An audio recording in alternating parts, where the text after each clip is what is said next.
카라마조프 형제들 일부 역대급 막장 가족의 탄생. 여러분, 세상에서 가장 막장인 가족을 꼽으라면 누구일까요? 불륜, 재산 싸움, 그리고 존속 살해까지 이 모든 게 한 집안에서 일어난다면 오늘은 러시아 문학의 끝판왕 도스토옙스키의 유작이자 최고의 걸작인 카라마조프 형제들, 그 대장정의 시작임 일부 줄거리를 핵심만 쏙쏙 뽑아 정리해드립니다. 자, 준비되셨나요?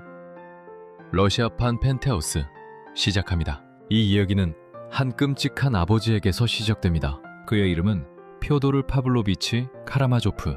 돈을 밝히고 술을 좋아하고 음탕하고 무엇보다 부끄러움을 모르는 인간입니다. 마을 사람들은 그를 두고 이렇게 말합니다. 저 인간은 인간이라기보다 하나의 희극이다. 그는 2번 결혼을 했습니다. 그리고 2번 모두 아버지로서 완전히 실패했습니다. 첫 번째 결혼, 사랑도 책임도 없는 시작. 첫 번째 아내는 아델라이다라는 여인이었습니다. 젊고 아름답고 자존심 강한 여자였습니다. 사람들은 도대체 왜 그런 여자가 저 남자와 결혼했는지 이해하지 못했습니다. 하지만 당시에는 가끔 그런 일이 있었습니다. 어떤 젊은 여성이 자유로운 삶, 운명적인 사랑 같은 낭만적인 생각에 빠져 엉뚱한 남자를 선택하는 경우 말입니다. 결혼은 곧 재앙이 됩니다. 그녀는 러시아의 부유한 귀족 가문 출신이었습니다. 하지만 성격은 평범한 귀족 여성과 달랐습니다. 자존심이 강했고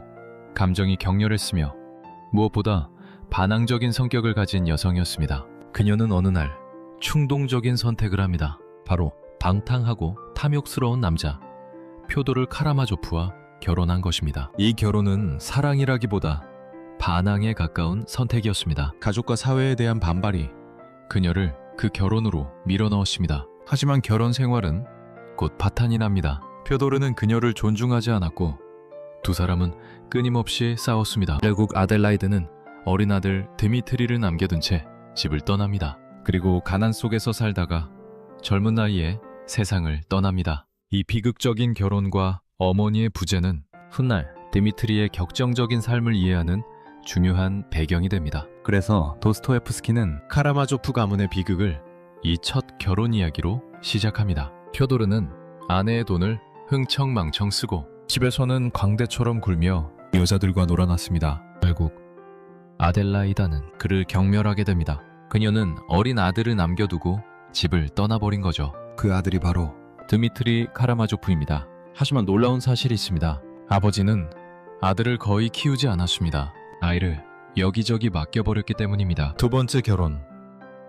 비극적인 어머니. 퓨도르는 다시 결혼합니다. 이번에는 소피아 이바노브나라는 여인이었습니다. 그녀는 조용하고 연약한 성격이었고 어쩌면 세상에 적응하지 못하는 사람이었습니다. 퓨도르는 이런 여자를 선택합니다. 왜냐하면 지배하기 쉬웠기 때문입니다. 결혼 생활은 더 끔찍했습니다. 첫 번째 아내가 강하고 반항적인 여성이었다면 소피아는 그와 정반대였습니다. 그녀는 매우 연약하고 소심한 성격의 여성이었습니다. 가난한 환경에서 보호받지 못하며 살아가던 그녀는 의지할 사람을 찾다가 퓨도르 카라마조프와 결혼합니다. 하지만 그 선택 역시 불행의 시작이었습니다. 퓨도르는 그녀를 사랑하거나 존중하지 않았고 오히려 조롱하고 괴롭히며 정신적으로 학대했습니다. 연약했던 소피아는 이런 삶을 견디지 못했습니다. 그녀는 점점 신경쇠약과 발작을 겪게 됩니다. 결국 두 아들 이반과 알료샤를 남긴 채 젊은 나이에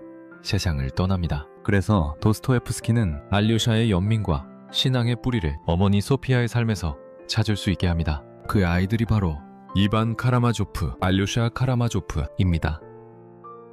세 형제의 기묘한 성장. 놀랍게도 세 형제는 같은 집에서 자라지 않습니다. 아버지는 아이들을 돌볼 생각이 전혀 없었습니다. 그래서 형제들은 각기 다른 사람들에게 맡겨서 각각의 삶을 살며 자랍니다. 세 사람은 완전히 다른 인간으로 성장합니다. 드미트리, 열정적이고 충동적입니다. 사랑도 돈도 전부를 걸고 살아가는 사람입니다. 그의 어린 시절은 처음부터 불안정한 성장 과정으로 시작됩니다. 어머니 아델라이드 이바노브나는 남편과의 불행한 결혼 끝에 집을 떠났고 드미트리는 어린 나이에 사실상 버려진 아이가 됩니다. 아버지 퓨도르 카라마조프는 아들에게 거의 관심이 없었습니다. 그래서 드미트리는 아버지 곁에서 자라지 못하고 친척과 후견인의 집을 전전하며 성장합니다. 처음에는 어머니 쪽 친척 집에서 보호를 받았고 이후에는 후견인들의 집을 여러 번 옮겨 다니며 어린 시절을 보내게 됩니다. 이 과정에서 그는 한 곳에 정착하지 못한 채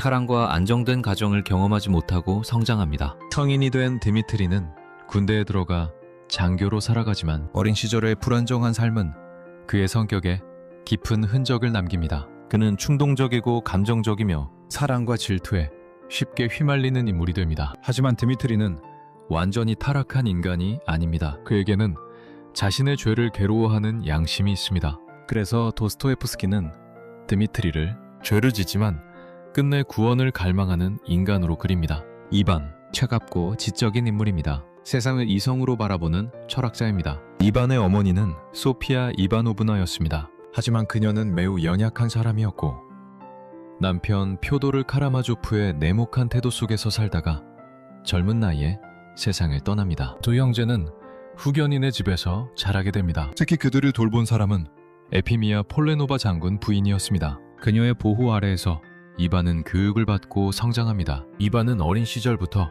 매우 뛰어난 지능을 보였습니다. 그는 학문과 독서에 몰두하며 성장했고 젊은 나이에 이미 신문과 잡지에 글을 쓰는 지식인으로 알려지게 됩니다. 그의 글은 특히 종교와 인간의 도덕 문제를 다루며 큰 관심을 받습니다. 이처럼 이반은 어린 시절의 상처와 인간의 고통을 바라보며 점점 신과 정의에 대해 질문하는 사상가로 성장합니다. 그래서 도스토옙스키는 이반을 이성으로 세계를 이해하려는 인간을 상징하는 인물로 그립니다. 알료샤, 순수하고 따뜻합니다. 사람을 사랑하는 마음이 깊습니다. 알료샤 카라마조프는 카라마조프 가문의 막내 아들입니다. 그는 형 드미트리의 격정과 이반의 차가운 이성과 달리 따뜻하고 연민이 깊은 인물로 등장합니다. 어머니가 죽은 후 알료샤와 형 이반은 아버지에게서 제대로 보호받지 못하고 후견인의 집에서 성장합니다. 특히 에피미아 폴레노바 장군 부인의 보호 아래에서 자라며 교육을 받습니다. 어린 시절부터 알료샤는